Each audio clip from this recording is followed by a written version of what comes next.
우리 사람은 참 연약합니다. 그래서 보고 싶은 것만 보고 또 듣고 싶은 것만 들을 때가 많습니다. 많은 것을 보지만 보고 싶은 것만 봅니다. 많은 것을 듣지만 보고 싶은 것만 듣습니다. 이것이 우리의 편견입니다.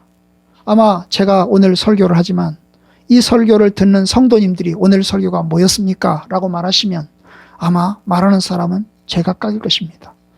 왜냐하면 어떤 사람은 앞부분만 듣고 어떤 사람은 끝부분만 듣고 어떤 사람은 여기저기 드문드문 듣기 때문에 듣는 이해가 다 다릅니다. 설교하는 사람도 중요하지만 설교를 듣는 것도 굉장히 중요합니다. 그래서 듣는 사람의 마음이 중요하고 듣는 사람의 자세가 중요하고 듣는 사람의 집중이 중요합니다. 여러분, 이게 우리의 사람입니다. 믿음의 눈으로 보면 신뢰할 수 있지만 불신의 눈으로 보면 아무것도 신뢰할 수 없습니다.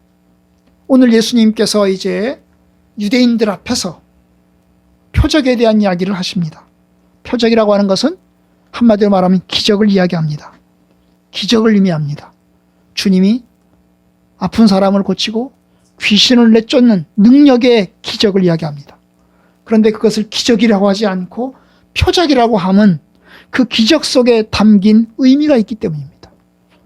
기적 속에 담긴 의미가 있어요. 기적을 통해서 아픈 사람이 고침을 받고 회복이 됩니다. 그건 기쁜 일입니다. 귀신 들린 사람이 고침을 받았어요. 얼마나 놀라운 일인지 모릅니다. 그건 기쁜 일입니다. 그런데 여러분, 그 기적 속에 담긴 의미가 있어요. 그 의미가 뭐냐 하면 주님 말씀하셨습니다. 하나님의 나라가 왔다는 겁니다. 하나님의 나라가 왔다는 거예요. 여러분, 지난번에 바로 앞부분에 나온 이야기가 뭐냐 하면 예수님께서 어떤 말 못하는 사람을 고치십니다. 말을 못하는. 근데 그 말을 못하는데 왜 말을 못하냐 하면 귀신 들려서 말을 못하는 거예요. 장애 때문에 말을 못하는 게 아니고 입을 닫혀서 말을 못하는 게 아니라 귀신 들려 있기 때문에 그 귀신 때문에 말을 못하는 거예요. 그러니 얼마나 고통스럽겠어요.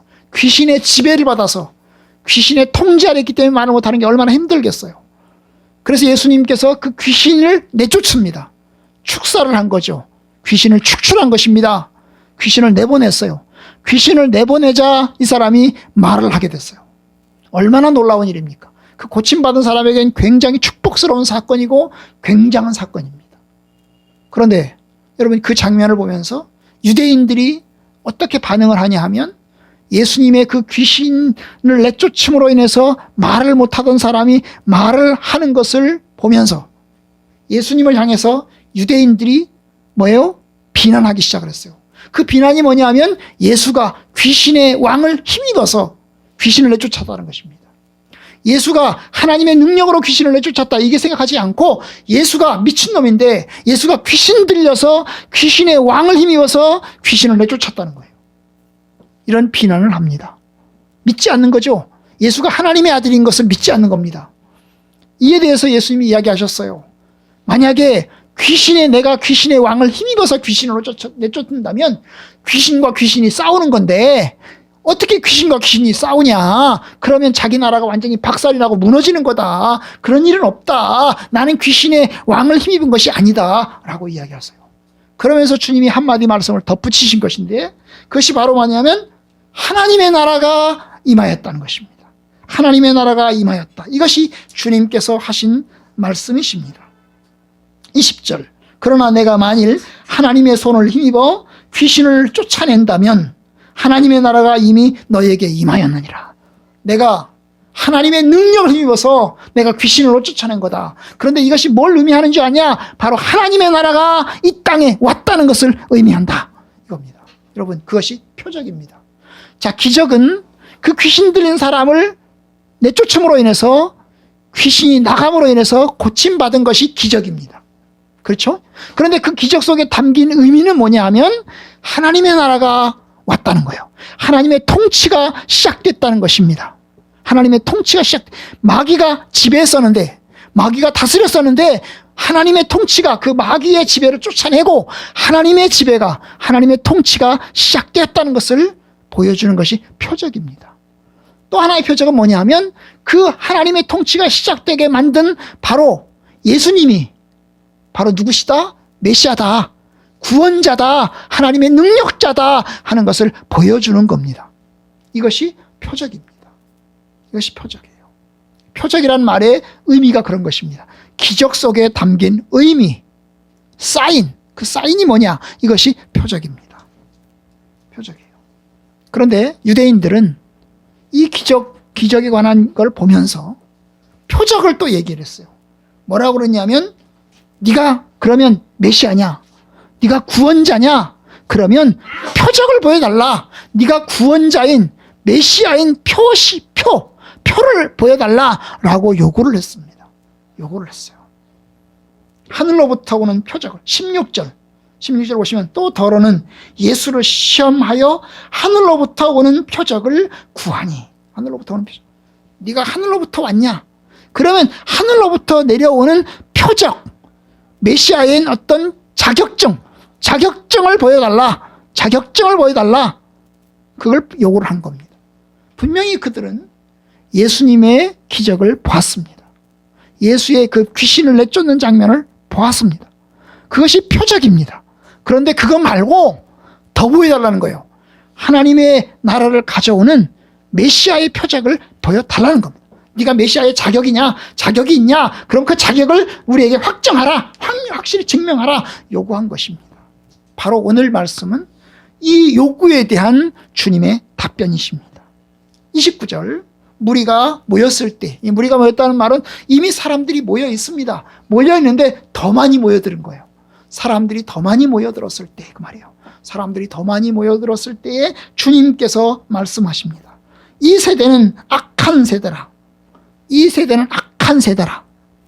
여기서 말하는 세대라고 하는 것이 세대라는 말과 세상이라는 말은 좀 다른 거예요. 세상이라는. 이 세대라고 하는 건 뭐예요? 19세기, 20세기, 21세기, 22세기 이렇게 말하는 것을 얘기하는 거예요. 그렇죠? 그럼 지금 예수님이 있는 바로 이 시점에서 주님이 있는 이 시점에서 살고 있는 유대인들을 지칭하는 거죠. 자, 이 세대는 악한 세대라는 악한 세대다. 왜 악한 세대냐? 바로 그 다음에 나오는 거죠. 악한 세대라. 표적을 구한다는 거예요. 표적을 구한다는 거예요. 표적을 구한다는 거예요. 그런데 내가 이야기합니다. 요나의 표적밖에는 보일 표적이 없나니. 예수님 말씀하십니다. 사람들이 나에게 표적을 요구한다. 표적을 요구한다. 그런데 내가 보여줄 수 있는 표적은 요나의 표적밖에는 없다. 요나의 표적만 내가 보여준다. 요나의 표적을 보여준다.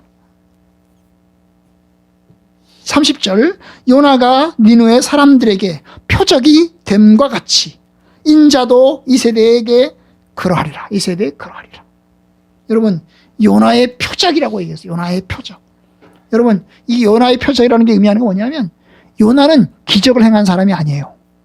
요나는 병 고치거나 아픈 사람을 고치거나 귀신을 내쫓아내거나 요나는 뭐예요? 죽은 사람을 살리거나 하는 기적을 하나도 행하지 않았어요. 우리가 알고 있는 요나는 구약 성경에 나오는 요나서라고 있거든요. 요나서가 있는데 이 요나라는 사람은 어떤 사람이에요? 북이스라엘 나라의 선지자였습니다. 북이스라엘의 선지자였어요. 그런데 어느 날 하나님께서 요나에게 말씀하셨어요. 요나야, 네가 가서 아수르의 도성 니느웨에 가서 심판을 선고하라. 심판을 선포하라. 하나님의 명령이 떨어졌어요. 그런데 요나는 하나님의 선포의 명령을 받고 니느웨로 가기를 원치 않았습니다. 왜냐하면 이 니느웨가 북이스라엘의 우리식으로 말하면 쪽발이 나라 일본 생각하시면 돼요. 북이스라엘 나라의 적국인 이 아시리아의 수도 니느웨에 가기를 원치 않았어요. 왜냐하면 요나의 생각에는 이 니느웨라고 하는 도성은 망해야 된다는 거예요. 망해야 된다는 거예요. 싸그리 망해서 없어져야 된다는 거예요. 아시리아는 멸망해야 된다고 생각하는 거예요. 확실하게 생각하는 거예요. 얼마나 아시리아를 미워하는지 니느웨를 미워하는지 몰라요. 굉장히 미워합니다. 그래서 가기를 원치 않았어요. 만약에 가서 심판의 메시지를 전해서 니느웨 사람들이 회개하기라도 한다면 회개하고 주님께로 돌아온다면 살려줄 텐데 하나님이 멸망시키려고 한다면 보낼 필요가 없잖아요. 그죠? 그냥 망하게 하면 되잖아요. 그런데 요나를 보내는 건 뭐예요? 보내는 건 결국 심판의 메시지를 듣고 돌아오기를 바라는 마음에서 요나를 보내는 거거든요. 그런데 요나는 가기를 원치 않았어요. 그래서 이제 어떻게 합니까? 니느웨로 가지 않고 딴 데로 갑니다. 딴 데로 가는 배를 타고 딴 데로 갑니다. 그런데 그 배가 큰 풍랑을 만나가지고 배가 침몰할 상황이 됩니다. 침몰할 상황이 돼요. 그래가지고 결국 도대체 이 배가 왜 침몰하게 되냐, 왜 이렇게 문제가 생겼냐 하고 알아보니까 결국 요나 때문에 그런 거라는 걸 알게 됐어요. 이 풍랑이 하나님으로부터 온 풍랑이었고 결국 요나 때문에 생겨난 일이라는 걸 알게 되었어요. 그래서 어떻게 합니까? 요나를 바닷속에 집어 던지죠. 그죠? 요나를 바다에 집어 던집니다. 집어 던져서 결국 요나가 죽을 지경이 됐는데 큰 물고기가, 그게 고래인지 상어인지는 알 수 없지만 큰 물고기가 나타나서 이 요나를 집어 삼킵니다. 아작아작 씹어먹는 게 아니고, 이빨로 씹어먹는 게 아니고 그냥 삼켰어요. 그래서 이 요나가 물고기 뱃속에서 3일 동안을 지냅니다. 3일 동안을 지내면서 이 요나가 물고기 뱃속에서 죽지 않는 거예요. 마치 저 피노키오에 보면 피노키오 할아버지가 저 뱃속에 들어가잖아요. 그죠? 예? 고기 뱃속에 들어가잖아요. 결국 피노키오도 따라 들어가잖아요. 그죠? 그래서 할아버지를 구해내잖아요. 그랑 똑같은 거예요. 동화 같은 이야기인 거예요. 그래서 이제 어쨌든 물고기 뱃속에서 이제 요나가 3일 동안 지내게 됩니다. 그리고 그곳에서 하나님께 기도를 해요. 하나님께 회개하고 하나님께 기도를 합니다. 그리고 하나님이 다시 요나를 살려주셨어요. 요나를 살려서 이제 물고기가 이제 요나를 뱉은 거죠. 뱉어가지고 살아났어요. 하나님 명령이 두 번째 다시 내렸어요. 네가 니느웨에 가서 다시 하나님의 말씀을 전해라. 심판의 메시지를 전하라 그런 거예요. 그래서 이제 요나가 이제 어떻게 합니까? 할 수 없이 갑니다. 두 번째는. 첫 번째는 안 가고 딴 데로 도망을 가는데 결국 물고기 뱃속에서 살아난 다음에는 두 번째는 이제 갑니다. 가서 이제 사람들에게 하나님 말씀을, 이제 심판의 메시지를 이 니느웨 도성을 돌아다니면서 심판의 메시지를 전합니다. 심판의 메시지를 전해요. 그리고 이제 니느웨 사람들이 어떻게 합니까? 이 요나의 설교를 듣고 요나의 그 심판의 전도를 듣고 어떻게 해요? 다 회개하죠. 잘못했다고 하나님 살려달라고 회개합니다. 왕부터 시작해서 백성들까지 어린아이들까지 다 회개합니다. 명령합니다. 그래서 이제 어떻게 해요? 심판이 유예가 돼요. 멸망당하지 않습니다. 바로 그걸 이야기하는 거예요. 그 사건을 이야기하는 거예요. 내가 사람들이 표적을 구하는데 내가 요나의 표적밖에는 보일 표적이 없느니라. 이 말이 뭡니까? 요나 자신이 표적이라는 거예요. 요나가 특별히 기적을 행한 것이 아니고 요나 자체가 표적이라는 거예요. 어떻게 해요? 요나는 하나님의 사람이었잖아요. 요나는 하나님의 말씀을 전했잖아요. 사람들이 하나님 말씀을 전했어요. 요나는 물고기 뱃속에서 3일 동안을 살아났고, 그리고 이 3일 동안에 살아난 다음에 3일 후에 이제 니느웨에 들어가서 사람들에게 하나님 말씀을 전한 거예요. 하나님 말씀을 전한 거예요. 바로 요나 자체가, 요나라는 사람 자체가 표적이라는 거예요. 요나라는 사람 자체가 표적이라는 거예요. 표적이다. 하나님께서 보낸 사인, 메시지의 그 표적이 바로 요나라는 거예요. 그러면서 하시는 말씀, 인자도 이 세대에 그러하리라. 바로 인자는 예수님 자신을 얘기합니다. 바로 나 자신이 표적이다. 다른 사람이 나에게 무슨 표적을 보여달라고 이야기를 하는데 여기 서 있는 바로 나 자신이 표적이다 라는 것입니다. 여러분, 주님은 뭘 하십니까? 주님은 하나님 말씀을 전하십니다. 사람들에게 하나님 말씀을 전합니다. 아픈 사람도 고치고 귀신 들린 사람을 내어쫓지만 예수님 자신이 표적입니다. 하나님 보낸 사인이에요. 거기다가 예수님은 십자가에 못 박혀 죽으실 것입니다. 이 말씀 속에 내가 십자가에 못 박혀 죽을 거다라고 하는 상징적인 것도 들어있어요. 내가 십자가에 못 박혀 죽을 것이지만 요나가 3일 동안 물고기 뱃속에 있다가 다시 살아난 것처럼 나도 3일 후에 다시 살아날 거다고 하는 그 사인이 그 속에 그것이 들어있는 거예요. 그래서 인자도 이 세대에 그러하리라. 내가 보여줄 수 있는 것, 사람들이 나에게 기적 보여달라고 하는데, 사람들이 나에게 뭔가 특별한 거 보여달라고 하는데 내가 사람들에게 보여줄 수 있는 특별한 것은 없고 바로 나 자신이 특별한 것이다. 나 자신이 표적이다 그 말이에요. 그러면 믿으려면 어떻게 해야 되죠? 예수가 뭔가를 행하기 때문에 믿는 게 아니고 예수님이 이 삶을 보면서 예수의 말씀을 들으면서 예수님을 믿어야 된다는 것을 뜻하는 것입니다. 그러면서 주님이 덧붙이십니다.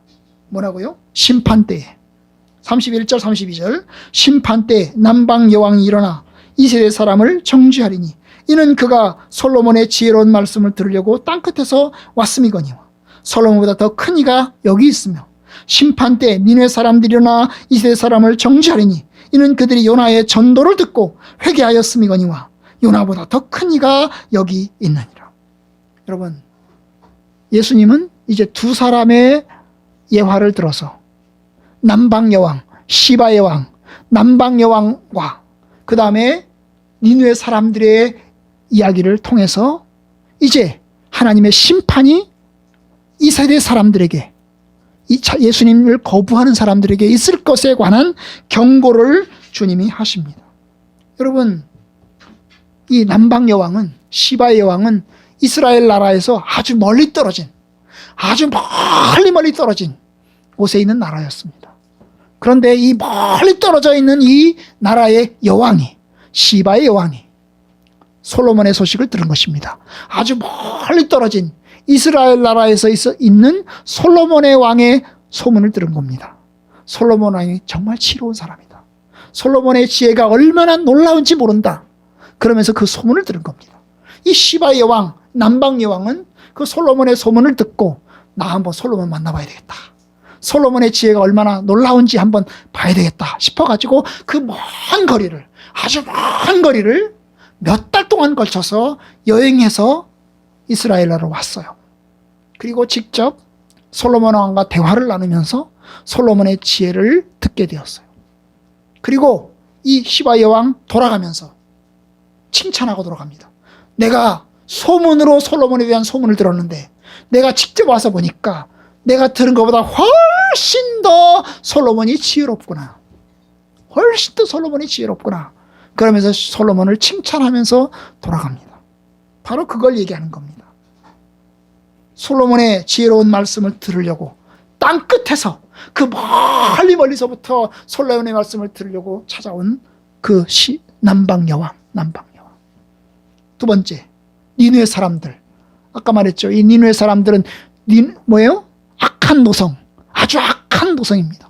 북이스라엘 나라를 침범하고 사람들을 잡아가고 사람들을 죽인 그 아시리아 나라, 아시리아 제국의 수도, 아주 악한 사람들만 모여 살고 있는 곳, 짐승들만 사는 그 나라.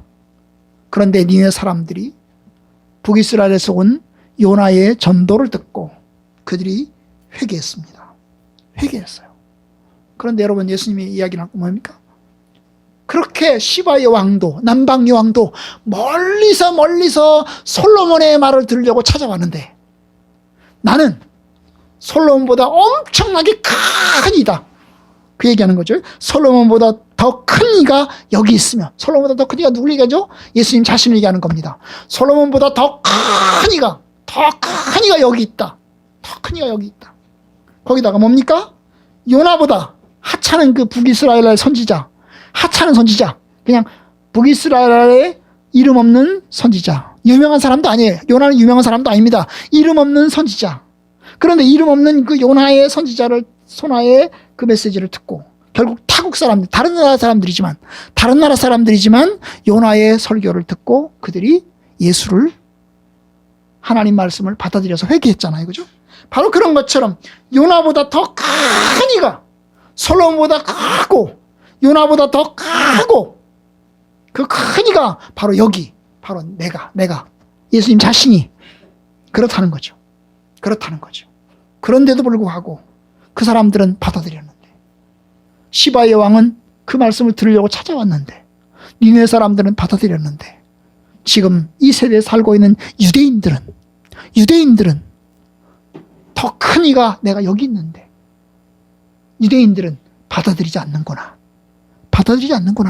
그들은 거부하고 그들은 나를 핍박하는구나. 따라서 심판의 날에 남방 여왕이 일어나서 심판의 날에 니느웨 사람들이 일어나서 이 세대 사람들이 악하다는 것을 정죄하게 될 것이다 하는 주의 말씀이 있습니다. 결국 여러분, 이 세대 사람들이 악하다는 겁니다. 주님 말씀하신 건 뭡니까? 예수님 당대에 살고 있는 유대인들이 얼마나 악한지, 하나님 백성이라고 하면서 선택받은 선민이라 하면서 결국엔 예수 그리스도를 거역하고 모욕하고 비난하는 것에 대한 주의 강력한 심판의 메시지를 주님께서 하십니다. 그러면서 이제 주님이 덧붙이십니다. 33절, 누구든지 등불을 켜서 속에나 말 아래에 두지 아니하고 등경 위에 두나니 이는 들어가는 자로 그 빛을 보려 함이로다. 불을 켜면 사람들이 다 볼 수 있게 집안이 환하게 불을 피지, 그 불을 켜고 난 다음에 이불을 덮어놓는다든지 아니면 저 구석에 갖다 놓는다든지 하지 않는다는 것입니다. 들어가는 자로 그 빛을 보려 함이니라. 내 눈에 등불은 눈이라. 내 몸의 눈은 등불은 눈이라. 네 몸이 성하면 온 몸이 밝을 것이요 만일 나쁘면 네 몸도 어두리라. 마찬가지죠, 그죠? 여러분, 우리의 눈이 얼마나 중요한지, 눈이 밝으면 세상을 다 환하게 들여다볼 수 있기 때문에 여러분, 우리가 기쁨을 얻고 즐거움을 얻을 수 있어요.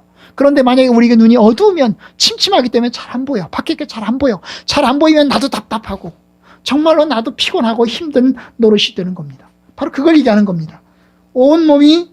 내 눈이 성하면 온 몸이 밝을 것이요 만일 눈이 나쁘면 내 몸도 어두울 것이다. 그러므로 내 속에 있는 빛이 어둡지 아니한가 봐라. 내 속에 있는 빛이 있는데 그 빛이 어둡지 아니한가 봐라. 그러면 여러분, 어두운지 안 어두운지 눈이 좋아야 알 수 있는 거잖아요. 눈이 나쁘면 어두울 거고 눈이 좋으면 밝을 것입니다. 바로 그걸 네가 확인해 봐라는 겁니다. 너희 자신을 한번 반성해보고 돌아보아라 그 말입니다. 36절, 내 온몸이 밝아 조금도 어두운 데가 없으면 등불의 빛이 너를 비출 때와 같이 온전히 밝으리라. 결국 눈이 밝으면 선명하게 볼 것이고 밝게 다 보게 될 거다. 그런데 만약에 눈이 나쁘면 결국 아무것도 보지 못하게 될 거다. 너희들은 눈이 밝기를 바란다. 좋은 눈을 갖길 바란다.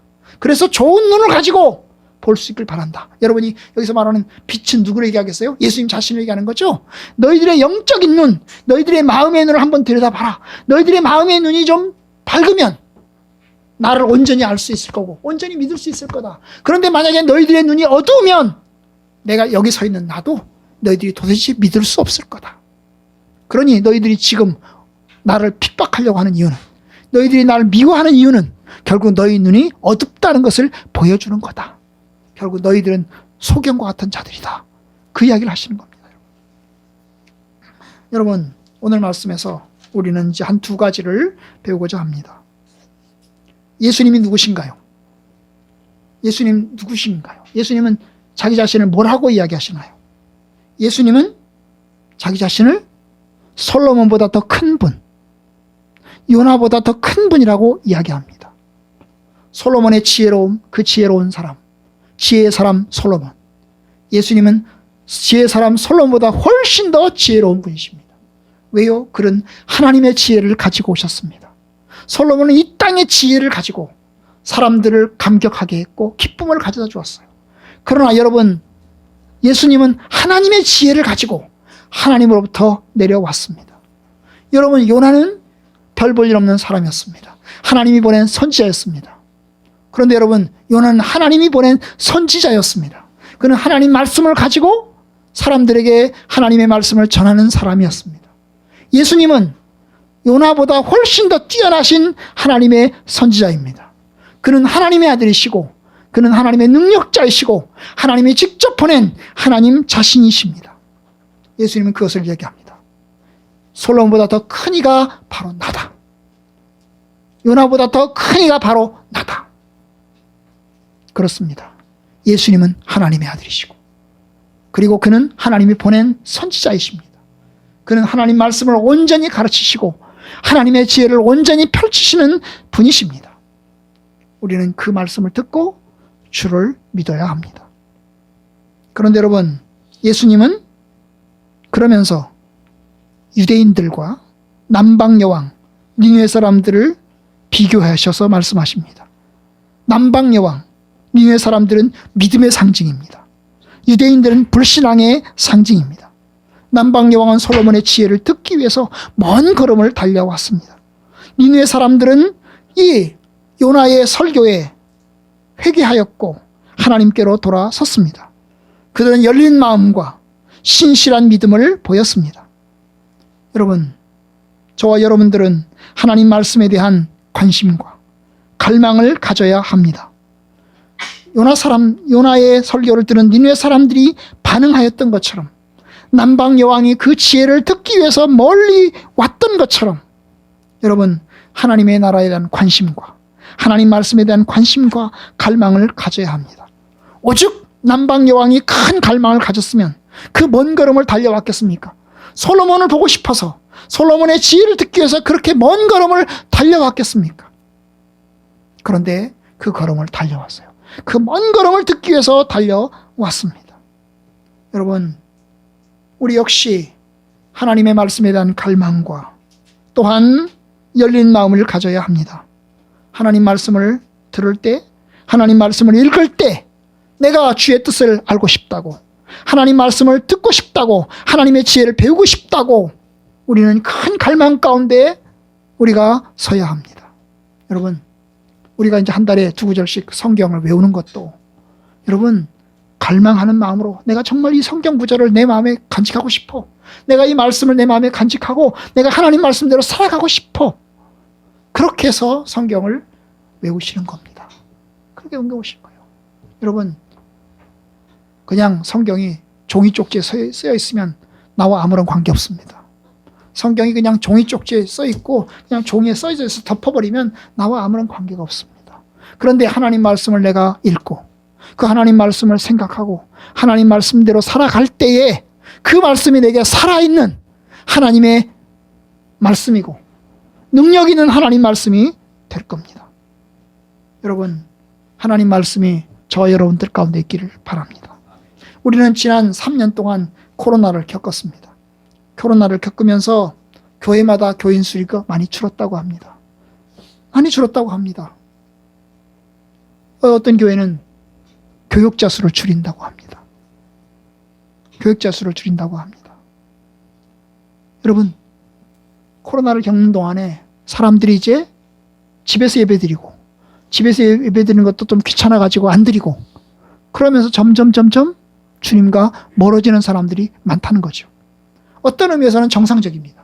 왜냐하면 기독교인 수가 줄어들 때 지는 거기 때문에 어떤 의미에서는 바람직합니다. 그런데 여러분, 코로나를 겪으면서 어떤 사람들은 더 주님을 갈망하고 더욱더 주님께 가까이 간 사람들이 또 있습니다. 코로나를 겪는 동안에 너무나 제약을 많이 받다 보니까 교회도 가지 못하고 그 다음에 집에서만 있는 거예요. 그런데 집에서 있는 기간 동안에 너무나 힘드니까 어땠어요? 더욱더 하나님께 기도하고 더욱더 하나님께 갈망하는 사람들이 많이 늘어났다고 합니다. 숫자는 줄었는데 하나님을 갈망하는 마음은 좀 더 커졌다는 거예요. 여러분, 코로나 기간 동안에 여러분은 어떤 신앙의 변화가 있었습니까? 신앙이 더 좋아졌습니까? 아니면 더 나빠졌습니까? 아니면 내가 코로나 전에도 똑같았고 코로나 후에도 똑같다 그러십니까? 여러분, 더 좋아져야 되잖아요. 어려운 위기를 만나면 그 위기 가운데서 조금 더 좋아야 되지 않겠습니까? 여러분, 어떤 이는 코로나를 겪으면서 더 성경을 읽고 기도하는 시간을 늘려가게 되었어요. 비대면 시대에 골방에서도 하나님을 찾고 하나님을 만나게 되었습니다. 어떤 사람은 코로나로 퇴보를 했습니다. 교회 출석을 하지 않으면서 불신자로 전락을 했습니다.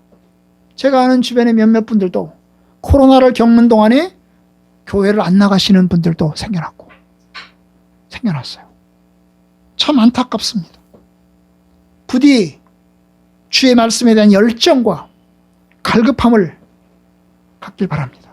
혹시 퇴보했으면 내 자신의 눈을 바라보고 오늘 말씀처럼 35절 내 속에 있는 빛이 어둡지 아니한가 보라. 과연 내가 어떻게 세상을 살아가고 있나? 나의 눈은 어떤가, 영적인 눈은 어떤가 돌아보고, 여러분 선명하게, 나의 눈이 선명하게 세상을 볼 수 있기를 바랍니다. 여러분 맞아요. 우리의 눈이 등불입니다. 눈이 밝으면 아주 세상을 사는데 활력 있게 살아갈 수 있어요. 어떻게 하면 우리 눈이 밝을 수 있을까요?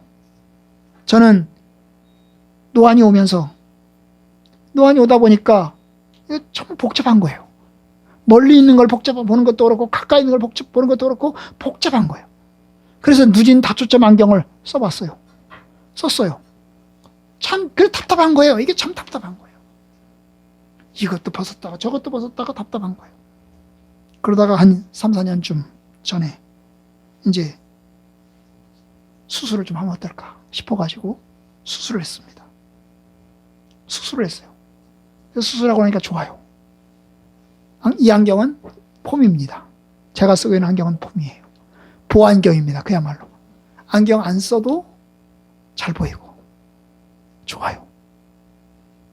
그래도 실손이 있으니까 그나마 했지만은, 여러분 맞아요.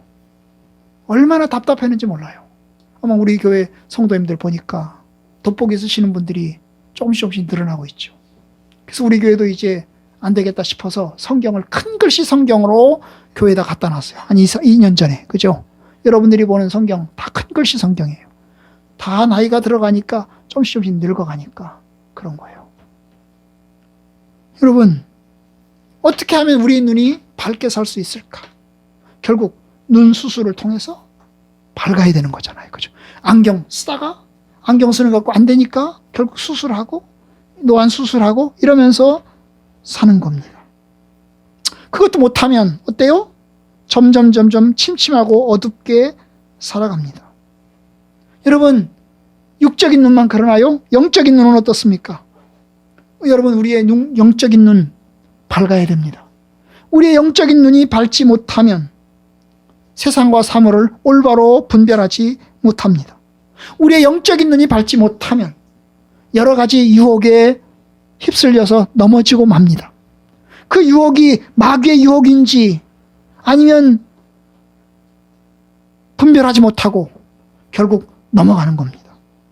쓰러지는 겁니다.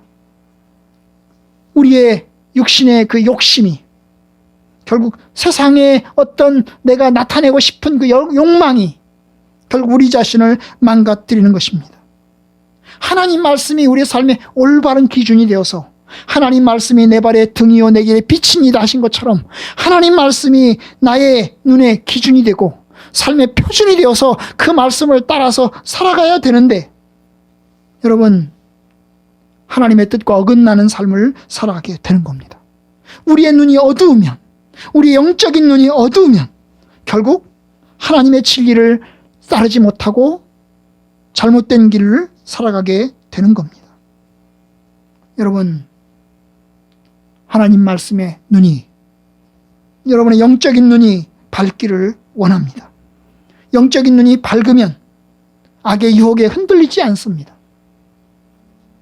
예수님께서 3가지 시험 받으실 때 사람이 떡으로만 사는 것이 아니고 하나님 말씀으로 산다고 하신 말씀처럼 오직 하나님을 경외하고 하나님을 섬기라 하였느니라 하신 말씀처럼, 여러분 우리의 눈이 밝을 때 마귀의 유혹과 여러 가지 어려움들을 분별할 수 있습니다.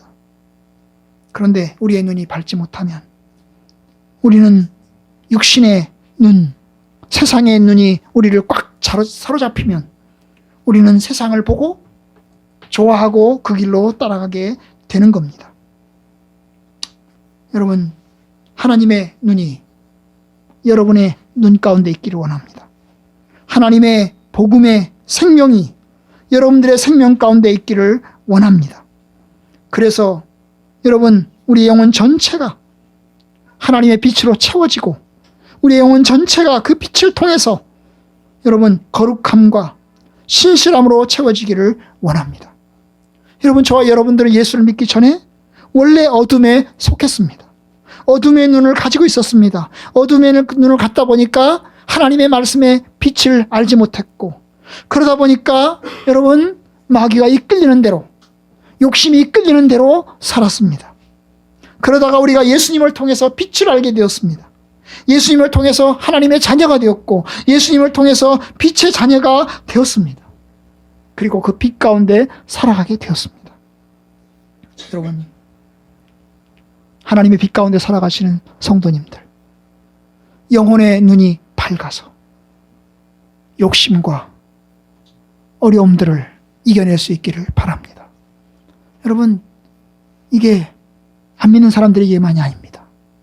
믿는 사람들도 영혼의 눈이 어두워서 결국 무너지는 사람들이 얼마나 많은지 모릅니다. 주여, 우리의 눈을 밝혀주옵소서. 주님, 하나님의 빛 가운데 우리가 분별하고 살아갈 수 있게 주옵소서. 그리고 하나님의 빛 가운데서 우리가 하나님의 뜻을 따라서 포기하지 말고 살아가게 하여 주옵소서. 이러한 기도 가운데, 이러한 열망 가운데 여러분들이 좀 더 밝은 눈을 가질 수 있기를 바랍니다. 어두우십니까? 밝으십니까? 육신적인 눈은 어두워질 수 있습니다. 점점 침체해질 수 있습니다. 그러나 영혼의 눈은 점점 밝아야 되지 않겠어요? 우리가 하나님 나라가 가까이 왔는데, 하나님의 뜻을 하나님 앞으로 가는 때가 점점 가까이 왔는데 여전히 세상 것을 움켜쥐고 살려고 한다면 우리의 영혼의 눈은 아직도 어두운 겁니다. 하나님께서 우리를 부르실 때가 다 와가는데 우리가 여전히 움켜쥐고 욕망 가운데 살아가려고 힘쓴다면 여러분, 그건 아직도 우리가 영적인 눈이 감겨 있는 것을 의미하는 겁니다. 부디 하나님의 눈을 갖길 바랍니다. 하나님의 눈으로 보기를 원합니다.